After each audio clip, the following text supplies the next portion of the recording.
Olá pessoal, tudo bom? Vou fazer esse vídeo aqui então para a gente falar sobre as questões do exercício que vocês fizeram e também para alguns avisos em relação à nossa avaliação.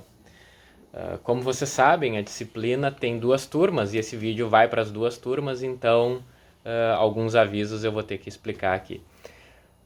Para a turma de quinta-feira e para a turma de sexta-feira, as duas turmas terão uma prova para fazer no sistema e um trabalho. Metade da nota vai ser a prova e metade da nota vai ser o trabalho. Como é que vai funcionar cada um dos dois? A prova vai valer 5, metade da nota, o trabalho vai valer 5 também, para as duas turmas. A diferença é a data da prova, porque a turma de sexta fará a prova na sexta, dia 24, e a turma de quinta fará a prova na quinta, dia 30. A turma de sexta fará a prova no dia 24 porque o sistema da Facos que vai liberar a prova e dia 1º, que seria sexta-feira, é feriado, dia 1º de maio. Então a prova teve que ficar agora já para o dia 24, tá? Mas a prova é bem tranquila. Vocês podem fazer a prova ao longo do dia, tá? Tem 2 horas para responder as questões. Assim que tu abrir a prova, tu vai ter 2 horas. Começa pela manhã e vai até às 10 da noite. Então, se tu começar a prova às 2 da tarde, por exemplo, tu vai ter até às 4 para responder as duas questões.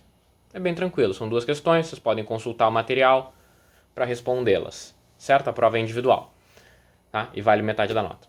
Já o trabalho é um pouco mais extenso, um pouco mais longo, é igual para as duas turmas, tem o mesmo prazo para as duas turmas, vai até o dia 3 de maio, que é um domingo, então vocês têm 2 semanas para fazer o trabalho pode ser individual ou em dupla, e é um pouco mais complexo do que a prova é mais fácil, porque tem menos tempo para fazer o trabalho, como vocês têm 2 semanas para fazer, é um pouco mais difícil, mas não é nada muito difícil também, certo? Então o trabalho já está disponível, se vocês quiserem fazer já o trabalho, só vocês procurarem ali na seção de entrega de trabalhos, tranquilo? E aí o trabalho vocês têm até o dia 3 para entregar. Se for fazer em dupla, basta que um dos dois da dupla entregue, certo? Mencionando o nome do colega.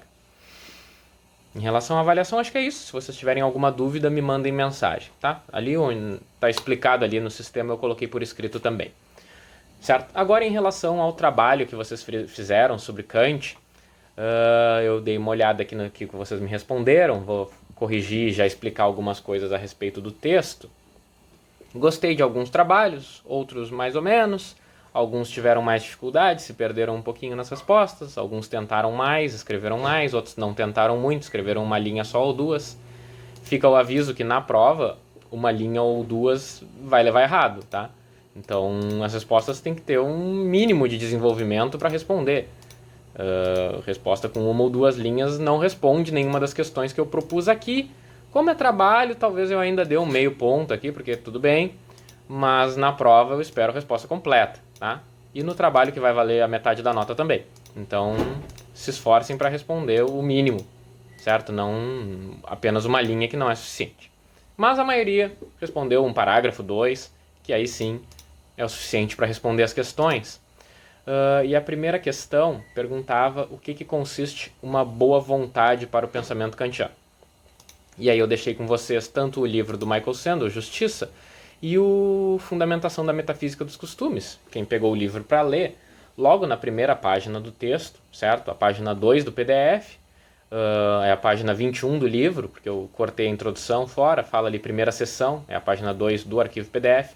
Ele vai falar da boa vontade. E a boa vontade, como vocês podem ler ali no texto, é aquela vontade que é ilimitada, é algo que é bom de forma ilimitada.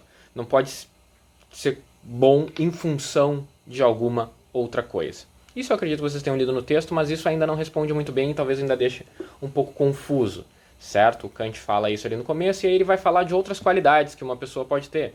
Uma pessoa pode ser astuta, pode ser inteligente, uma pessoa pode ser bondosa, uma pessoa pode ser rica, uma pessoa pode ter boa saúde, pode ter coragem. Ele fala de diversas outras qualidades que uma pessoa pode ter, certo?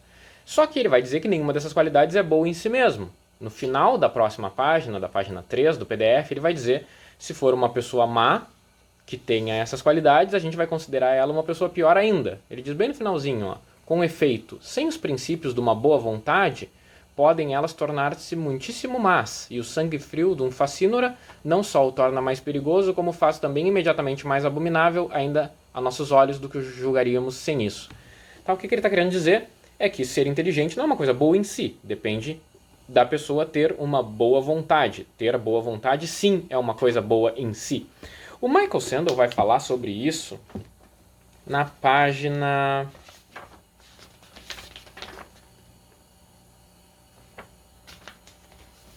Na página 139. Na página 139?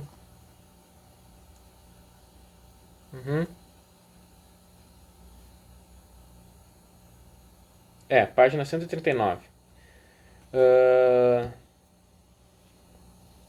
Ali na... Vocês leem essa parte aqui que fala sobre o problema com a maximização da felicidade, porque o Kant está falando que maximizar a felicidade não é algo bom em si. É algo que pode ter uma utilidade para as pessoas, mas ao mesmo tempo pode ser algo também ruim. Ele fala isso na próxima página do texto, e a maioria de vocês colocou isso na resposta. A boa vontade não é boa por aquilo que promove ou realiza, pela aptidão de alcançar qualquer finalidade proposta, mas tão somente pelo querer, isto é, em si mesma, e considerada em si mesma deve ser avaliada em grau muito mais alto do que tudo o que por seu intermédio possa ser alcançado em proveito de qualquer inclinação, ou mesmo, se quiser, da soma de todas as inclinações. Quando ele está falando de inclinações, ele está falando de desejos que as pessoas podem ter, coisas que as deixem felizes. E ele vai falar que a boa vontade deve ser avaliada independente de qualquer consequência. Ou seja, ele está propondo algo que é exatamente o oposto do utilitarismo. Quando a gente viu o utilitarismo, e inclusive ele usa o termo a utilidade, né? Nesse mesmo parágrafo que eu acabei de ler, mais adiante ele vai falar a utilidade ou inutilidade nada podem acrescentar ou tirar a este valor.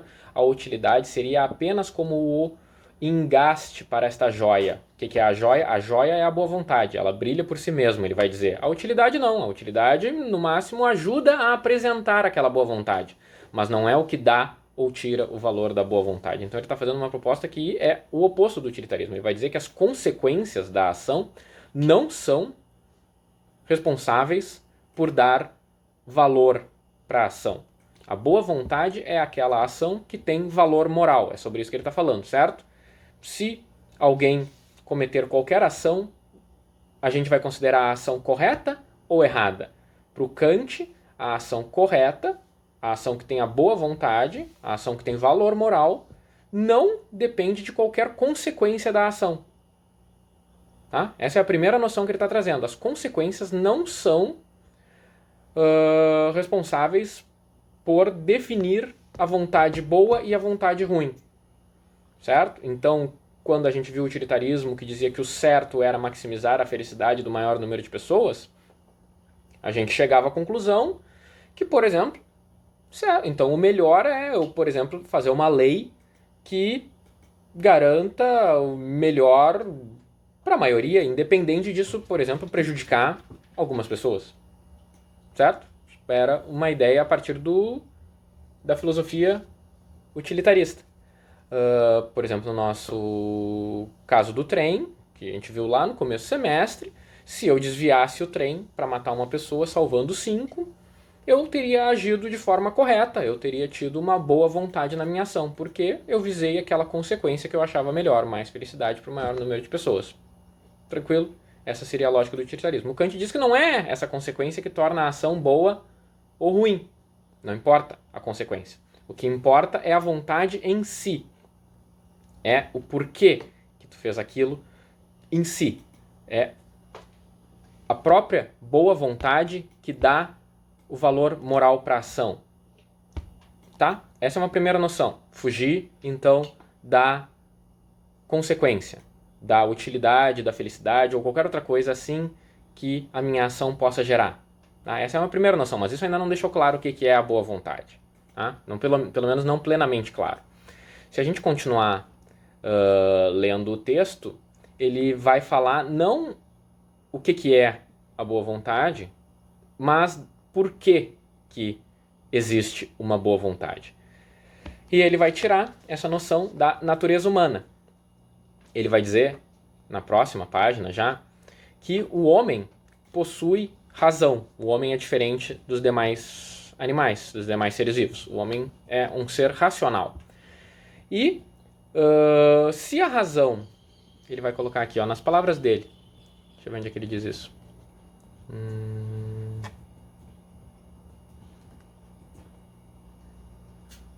Na página 5 do PDF, no meio, na quinta linha do parágrafo ali. Ora, se num ser dotado de razão e vontade a verdadeira finalidade da natureza fosse a sua conservação, o seu bem-estar, numa palavra, a sua felicidade, muito mal ela teria tomado as suas disposições ao escolher a razão da criatura para executora dessas suas intenções, pois todas as ações que esse ser tem de realizar nesse propósito, bem como toda a regra do seu comportamento, lhe seriam indicadas com muito maior exatidão pelo instinto, e aquela finalidade, ou seja, alcançar a felicidade, obteria por meio dele, do instinto, muito maior segurança do que pela razão. E se ainda por cima essa razão tivesse sido atribuída à criatura como um favor, ela só lhe poderia ter servido para se entregar a considerações sobre a feliz disposição de sua natureza, para admirar, alegrar-se com ela e mostrar-se por ela agradecida, a causa benfazeja.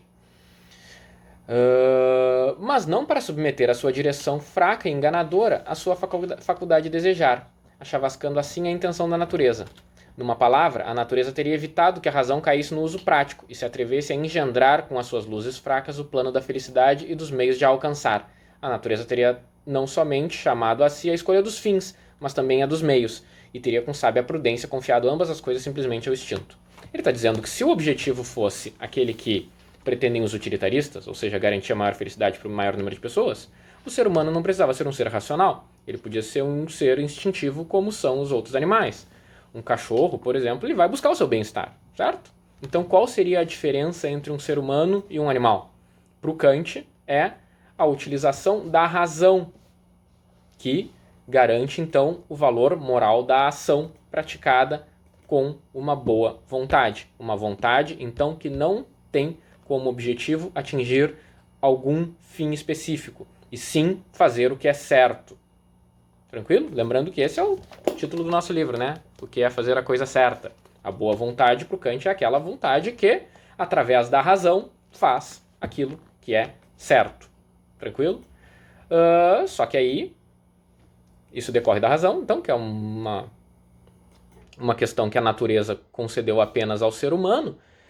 E, a seguir, vai vir a próxima pergunta que eu coloquei para vocês, que está diretamente ligada a essa primeira pergunta, que é a pergunta acerca do dever, certo? Ele admite que ele ainda não desenvolveu totalmente o conceito de boa vontade, vocês podem ver isso lá na página 7. Para desenvolver, porém, o conceito de uma boa vontade altamente estimável em si mesma e sem qualquer intenção ulterior, conceito que já reside no bom senso natural, isso aqui é importante, porque ele está dizendo que essa boa vontade não é algo que só o filósofo consegue encontrar. Ele está dizendo que a pessoa mais comum consegue perceber quando uma coisa é certa e quando uma coisa é errada. Isso já existe no bom senso natural. Se vocês lerem a nota que está ali embaixo, ele vai dizer que é a melhor tradução e tal, mas uma outra forma de traduzir é como senso comum, bom senso natural ou senso comum. Tá? Ele está querendo dizer exatamente isso, que uma pessoa comum sabe quando uma coisa é certa e uma coisa é errada. E ele está querendo, então, desenvolver essa ideia, ele está querendo explicar essa ideia a partir do conceito de dever. E o que mais precisa ser esclarecido do que ensinado. Tá? Ele não quer ensinar aqui para as pessoas, vocês têm que agir assim. Ele está dizendo que as pessoas já sabem como devem agir, as pessoas já sabem o que é o certo. Mesmo uma pessoa que nunca estudou. Ele escreve isso lá no século XVIII, então muita gente nem sequer tinha educação formal, mas sabia o que é uma coisa certa ou errada. Sabe o que é o certo e o que é errado. Então isso faz parte do bom senso natural. E ele só quer esclarecer, ele não quer ensinar ninguém. Esse conceito está sempre no cume da apreciação de todo o valor das nossas ações e que deve constituir a condição de todo o resto. Aí vamos encarar o conceito de dever, que contém em si o de boa vontade, posto que sob certas limitações e obstáculos subjetivos, limitações e obstáculos esses que, muito longe de ocultarem e tornarem irreconhecível a boa vontade, a fazem antes ressaltar por contraste e brilhar com luz mais clara. Esses obstáculos que ele está falando aqui é a pergunta que eu fiz para vocês. Como identificar a ação que é tomada por dever? Se eu não posso identificar a partir das consequências, como que eu posso identificar a ação que é praticada com boa vontade se eu não consigo identificar isso a partir das consequências? E essa é a diferença de agir conforme o dever e agir por dever. Porque quem age conforme o dever, externamente, gera as mesmas consequências de quem age por dever. E aí eu pedi para vocês exemplos, certo? Essa foi a segunda questão. Qual é a diferença entre agir conforme o dever e por dever, e pedir exemplos? E vários exemplos interessantes apareceram. Tá? Deixa eu ver aqui. Ó. Por exemplo, o exemplo do Bruno. Tá? Uma pessoa, vou resumir o exemplo aqui, mas uma pessoa, por exemplo, faz uma doação. Aí ela faz a doação, mas vai lá nas redes sociais e posta. Ah, estou fazendo doação aqui de alimentos para as pessoas necessitadas, certo? Alguém poderia dizer que essa pessoa agiu mal ao fazer a doação? Não. Que bom que ela fez uma doação. Mas ela não agiu por dever, ela não agiu porque aquilo é a coisa certa a ser feita. Ela agiu para ganhar seguidores nas redes sociais, ou para chamar atenção, ou para, enfim, para alimentar o ego, não sei. Enfim, mas ela teve uma inclinação.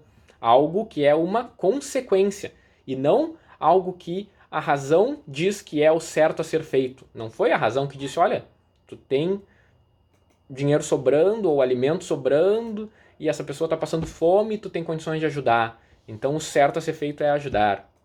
Mesmo que tu não goste da pessoa, mesmo que tu não se importe com a pessoa, o certo é ajudar. Isso é o que a razão diz. Agora, se tu ajuda para postar na rede social, tu estaria agindo conforme o dever, porque o dever é ajudar as pessoas que precisam. E qual é a tua razão de ajudar? É porque isso é o certo a ser feito, então tu age por dever, ou porque tu teve algo que te levou a fazer aquilo, ou seja, o que ele chama em todo o texto de inclinação, um interesse, certo? Quando ele fala em inclinação, ele fala muitas vezes, a inclinação é isso, é um interesse, é algo que está por trás daquele teu agir. Eu fiz o bem por causa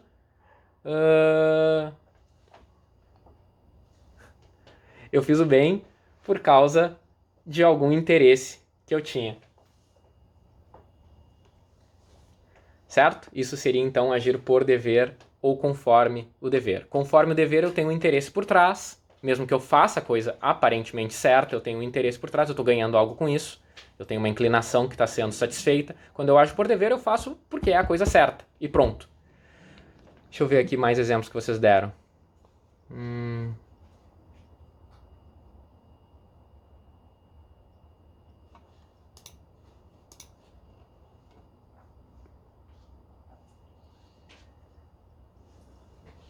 Enfim. Deixa eu ver aqui, que mais exemplos. A Larissa deu um exemplo que tá certo. Ó. Por exemplo, eu não vou cometer um crime. Eu não vou matar uma pessoa. Por exemplo, eu não cometo crime de homicídio. Porque eu considero o ato errado. E pronto. Agora, uma outra pessoa simplesmente não comete o homicídio porque ela tem medo de ir presa. Quando ela não comete homicídio por não ter medo de ir presa, a consequência é a mesma daquela que não cometeu porque é errado. Um homicídio não foi cometido. Entretanto, para o Kant, só tem valor moral a ação da primeira pessoa, que não fez porque aquilo é o certo, ou seria errado se fizesse. Por quê? Porque a razão determina que é errado, e, portanto, ele não deve agir daquela forma, independente de qualquer consequência. Que mais de exemplos?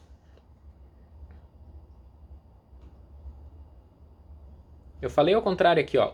O exemplo do postar na rede social, na verdade, é do Matheus e do Pietro.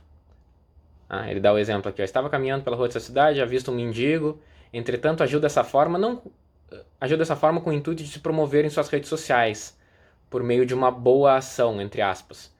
Pietro cumpre com o dever, mas não por dever. Tá certa a resposta aqui do Matheus e do Pietro.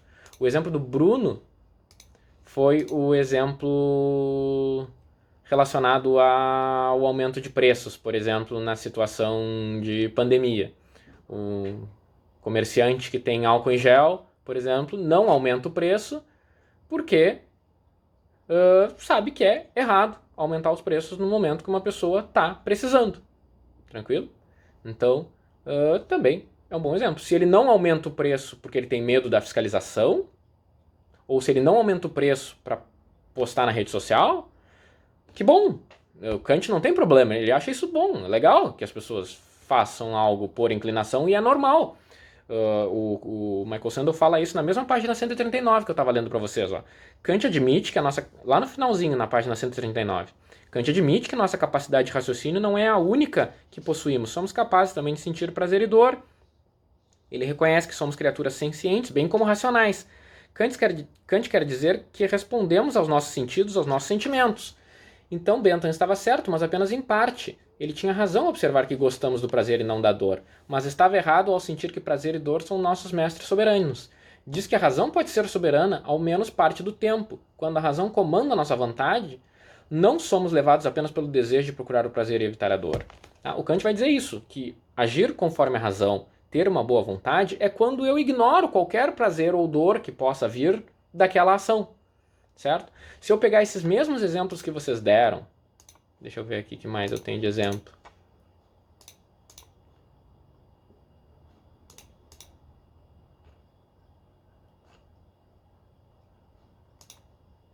Ainda sobre os exemplos, eu ia dizer para vocês terem cuidado quando vocês copiarem da internet, sendo que eu pedi para dar um exemplo diferente, eu não falei nada da onde tinha que ser o exemplo, né? Tudo bem pegar o exemplo da internet.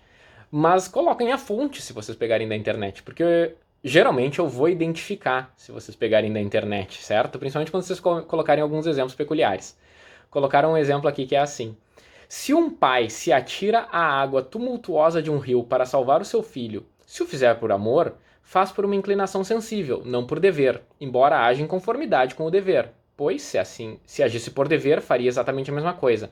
Nesse caso, a ação do pai não tem valor moral, porque não agiu de forma desinteressada. Por outro lado, se quem se atirar à água for um desconhecido e se a única intenção for cumprir o dever moral, então nesse caso, essa ação terá valor moral, porque terá sido executada por dever. Tá certa a resposta, certo? Encontrei a resposta na internet, porque fica fácil de encontrar a resposta na internet quando a pessoa coloca se um pai se atira à água tumultuosa. A expressão é meio peculiar, então provavelmente saiu de algum lugar. Às vezes acontece de alguém escrever de forma mais rebuscada. Mas é raro. Então, principalmente quando é copiado, quando aparecem expressões assim mais diferentes, chama atenção.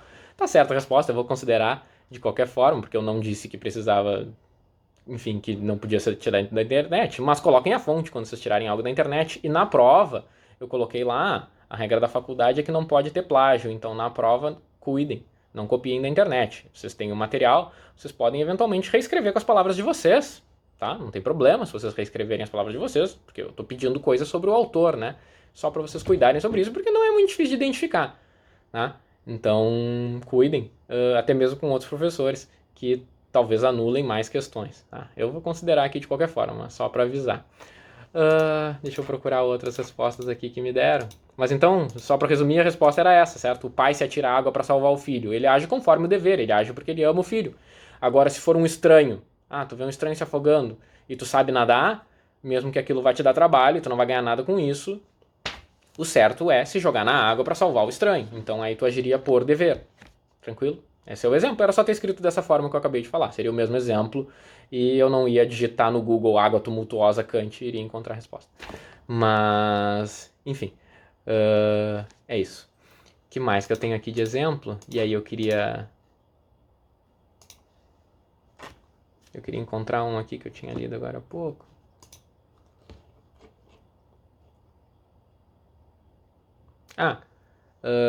O exemplo da Júlia. Ela fala sobre encontrar, por exemplo, uma carteira com dinheiro e qual é a coisa certa a ser feita? A coisa certa é devolver para o dono, certo? Por exemplo, vamos supor, isso chega a sair no noticiário às vezes, vocês já devem ter visto alguma notícia dessas. Faxineiro encontra a mala cheia de dinheiro no aeroporto. O que ele fez? Devolveu na delegacia. A gente considera que ele fez o certo.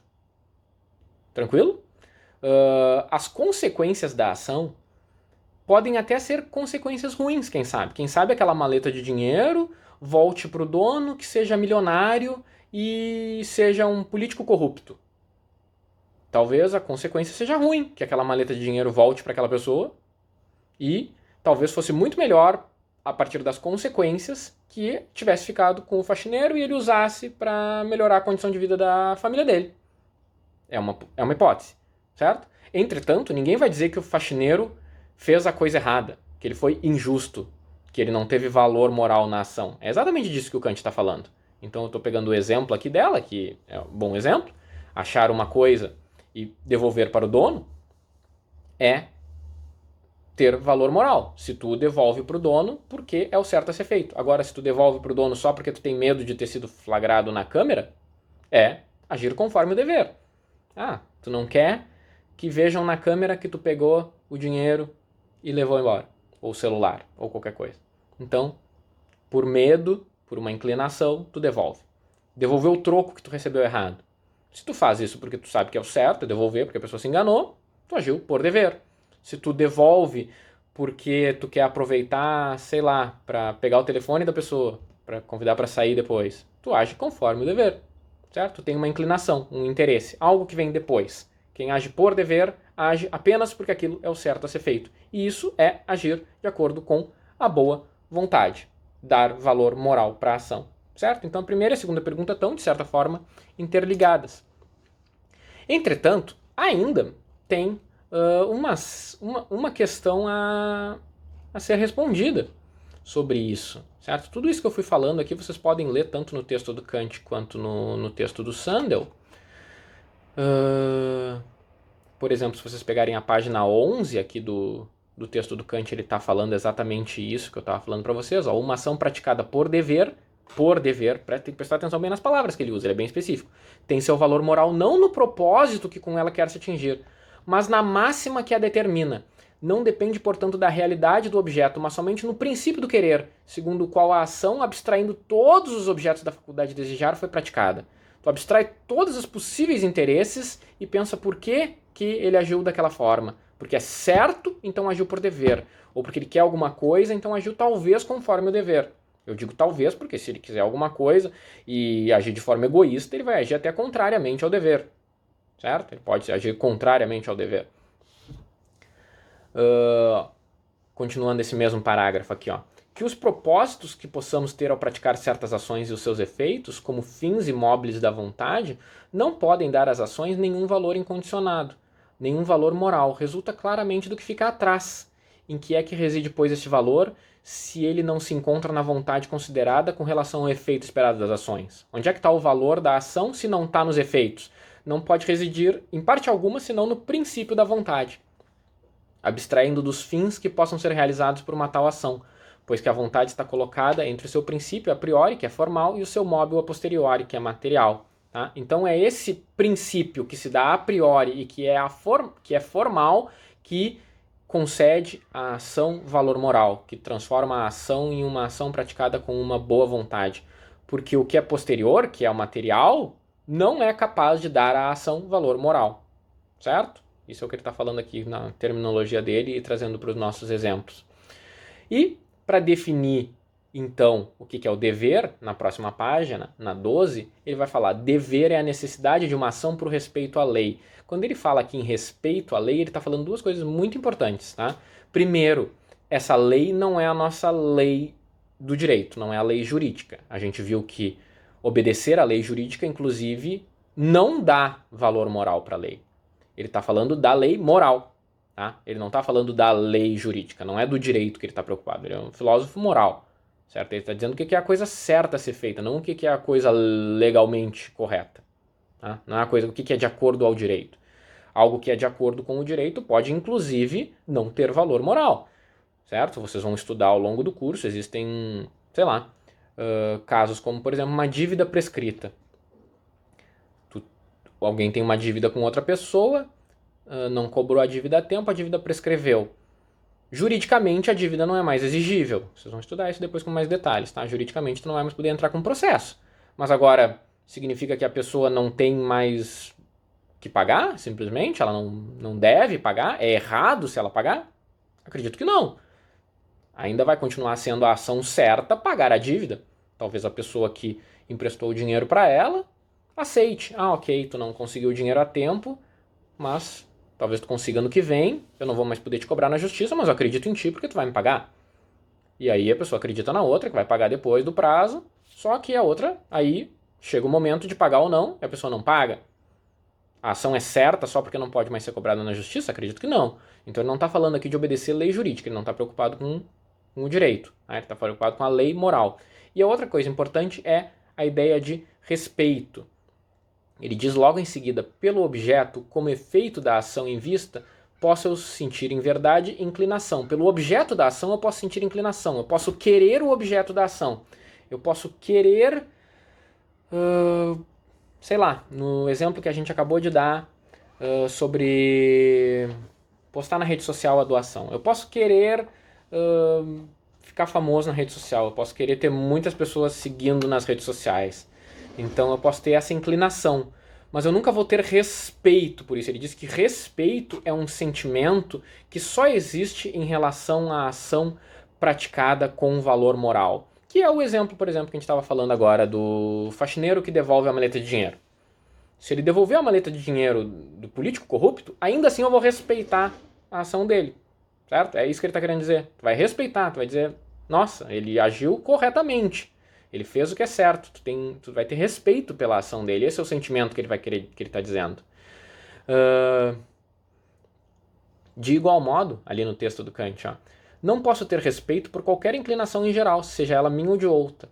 Posso, quando muito, no primeiro caso, aprová-la, e no segundo, por vezes, amá-la, e isso mesmo considerá-la como favorável ao meu interesse. Tá? A inclinação eu posso amar, gostar, enfim, mas só pode ser objeto de respeito e, portanto, mandamento aquilo que está à minha vontade somente como princípio e nunca como efeito. Não aquilo que serve à minha inclinação, mas o que a domina, ou que, pelo menos, a exclui do cálculo na escolha. Quer dizer, a simples lei por si mesma, certo? Quando eu excluo do cálculo qualquer inclinação, qualquer interesse, aí eu posso passar a ter respeito pela vontade. Porque aí aquela vontade é boa em si. Ela passa a ter valor moral. Tá? Ele continua falando sobre isso. Ora, se uma ação realizada por dever deve eliminar totalmente a influência da inclinação e com ela todo o objeto da vontade, nada mais resta à vontade que a possa determinar do que a lei objetivamente, e subjetivamente o puro respeito por essa lei. Tá? A lei, de forma objetiva, determina a vontade, e o respeito por essa lei, esse respeito que eu sinto, determina subjetivamente o meu respeito a esta mesma lei. Certo? O que ele quer dizer com isso? E que lei é essa? Ele vai trazer na próxima página, se não me engano. Não, aí na próxima página tem um parágrafo bem curtinho. É na outra, na 14, ele coloca a lei. Mas que lei pode ser, então, essa cuja representação, mesmo sem tomar em consideração o efeito que dela se espera, tem de determinar a vontade para que esta se possa chamar boa, absolutamente e sem restrição? Uma vez que despojei a vontade de todos os estímulos que lhe poderiam advir da obediência a qualquer lei, aqui ele está falando, então, de outras leis, ele está falando, então, só sobrou essa lei específica, que é a lei moral. Nada mais resta do que a conformidade a uma lei universal das ações em geral e que possa servir de único princípio à vontade. Isto é, devo proceder sempre de maneira que eu possa querer também que a minha máxima se torne uma lei universal. Essa é a lei moral para o Kant. É que eu possa querer que a minha máxima se torne uma lei universal. O que é máxima? Máxima, se vocês olharem aqui no texto, ele vai dizer que é o princípio subjetivo da vontade. O que é o princípio subjetivo da vontade? É aquilo que me moveu a fazer aquilo. E ele dá um exemplo logo a seguir. No próximo parágrafo. Não posso eu, quando me encontro em apuro, fazer uma promessa com a intenção de não cumprir? Facilmente distingo aqui os dois sentidos que a questão quer ter. Se é prudente, ou se é conforme ao dever, fazer uma falsa promessa. O primeiro caso pode, sem dúvida, apresentar-se muitas vezes. É verdade que vejo bem que não basta furtar-me ao embaraço presente por meio desta escapatória, mas tenho de ponderar se dessa maneira não me poderão advir posteriormente incômodos maiores do que aqueles que agora me liberto. E as consequências, a despeito de minha pretensa esperteza, não são assim tão fáceis de prever. Devo pensar que a confiança, uma vez perdida, me pode vir a ser mais prejudicial do que todo o mal que agora quero evitar. Posso, enfim, perguntar se não seria mais prudente agir aqui em conformidade com uma máxima universal e adquirir o costume de não prometer nada, senão com a intenção de cumprir a promessa. Ele está falando, então, se seria prudente, se seria bom para a pessoa mentir ou não. A pessoa pode ponderar diversas consequências. Eu vou ter um benefício agora, mas talvez depois descubram. Nada disso aqui vai ter valor moral se a pessoa pensar assim. Mas breve se me torna claro que uma tal máxima tem sempre na base o receio das consequências. Certo? Qual é a máxima? Vou pedir dinheiro desde que eu consiga evitar que qualquer pessoa descubra. Essa seria a minha máxima. Isso tem receio nas consequências. Se eu tiver medo das consequências. Ou não vou pedir dinheiro porque tenho medo de precisar depois e não conseguir empréstimo. Não vou pedir dinheiro sabendo que não tenho como pagar, claro. Certo? Então, outra máxima que depende das consequências. O que ele diz? Ora, ser verdadeiro por dever é uma coisa totalmente diferente de sê-lo por medo das consequências. Enquanto no primeiro caso o conceito da ação em si mesma contém já para mim uma lei, no segundo tenho antes de olhar à minha volta para descobrir que efeitos poderão para mim estar ligados à ação. Porque se me afasto do princípio do dever, isso é de certeza mal, mas se for infiel à minha máxima de esperteza, isso pode me trazer vezes grandes vantagens, embora seja em verdade mais seguro continuar fiel. Entretanto, para resolver de maneira mais curta e mais segura o problema de saber se uma promessa mentirosa é conforme o dever, preciso só de perguntar a mim mesmo: ficaria eu satisfeito de ver a minha máxima, de me tirar de apuros por meio de uma promessa não verdadeira, tomar o valor de lei universal, tanto para mim como para outros? Ou seja, o que eu quero? Qual é a minha intenção aqui? O que eu quero fazer? Eu quero fazer uma promessa falsa para me livrar dos meus apuros financeiros. Eu estou precisando de dinheiro, então vou lá e pego um empréstimo sabendo que eu não tenho como pagar. E posso querer que qualquer pessoa haja da mesma forma? Eu poderia dizer a mim mesmo: toda a gente pode fazer uma promessa mentirosa quando se acha numa dificuldade de que não pode sair de outra maneira? Em breve reconheço que posso em verdade querer a mentira, mas não posso querer uma lei universal de mentir, pois segundo uma tal lei não poderia propriamente haver já promessa alguma, porque seria inútil afirmar a minha vontade relativamente às minhas futuras ações a pessoas que não acreditariam na minha afirmação, ou se precipitadamente o fizessem me pagariam na mesma moeda. Por conseguinte, a minha máxima, uma vez arvorada em lei universal, destruir-se-ia a si mesma necessariamente. Certo? Qual era a lei que ele tinha dito então, 2 páginas atrás? Eu possa querer também que a minha máxima se torne uma lei universal. Se a gente pegar os exemplos de vocês.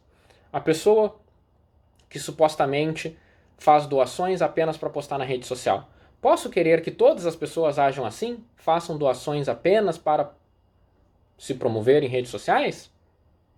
Ou a pessoa que... quais eram os outros exemplos? Não aumenta os preços dos produtos apenas por medo da fiscalização. Posso querer um mundo assim, em que as pessoas só mantêm os preços justos durante uma crise de saúde pública por medo da fiscalização? Ou posso querer um mundo em que as pessoas só devolvem as coisas que encontram, como dizia o outro exemplo ali, quando tem medo de serem encontradas ou descobertas? Se eu não quero esse mundo, que essas máximas se tornam leis universais, então essas ações, através dessas máximas, não têm valor moral. A ação que tem valor moral é aquela quando eu posso querer que todas as pessoas ajam da mesma forma, que seja uma lei universal agir daquela forma, que todo mundo vai agir igual nas mesmas situações.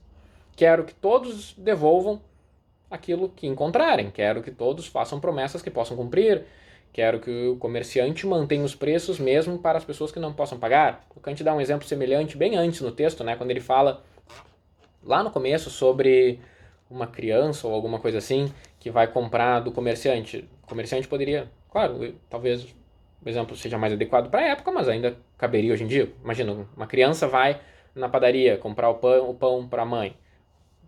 O comerciante poderia enganar a criança, vender por um preço mais caro. A criança às vezes não sabe.